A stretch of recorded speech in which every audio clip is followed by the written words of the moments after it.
नई ऊंचाइयों को छू भी रहा है और उन्हें पार भी कर रहा है।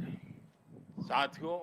भारत में एशिया के सबसे बड़े एरो इंडिया शो 2023 का आगाज हो चुका है। दुनिया की तकरीबन 98 देशों की 800 से अधिक कंपनियों ने एरो इंडिया शो 2023 में हिस्सा लिया है और पहली बार ऐसा हुआ कि अमेरिका के F-35 फाइटर जेट को भारत की धरती पर आकर खुद अपना डेमो देना पड़ा।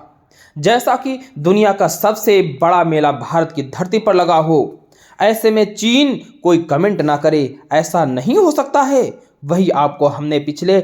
हफ्ते एक वीडियो में बताया था कि इस एरो शो में भारत के कुछ नए ड्रोन और हथियार दिखाई देंगे, लेकिन यहाँ तो ड्रोन और हथियारों की एक लंबी कतार लग गई,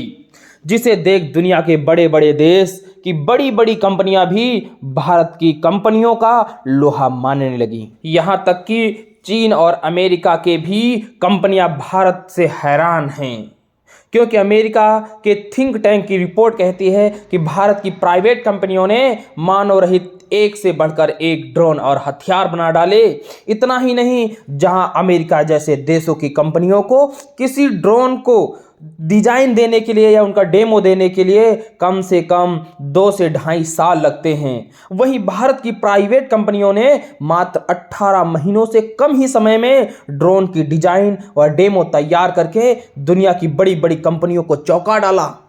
तब प्रधानमंत्री पीएम मोदी ने कहा, यह भारत के हथियारों का मेला या शो नहीं है, यह भारत की ताकत है, क्योंकि दुनिया का सबसे बड़ा हथियारों का आयातक रहा भारत देश। आज दुनिया के 75 से अधिक देशों को अपने हथियार बेचकर दुनिया को दिखा दिया है कि भारत अब आयातक ही नहीं, निर्यातक देश भी बन चुका है।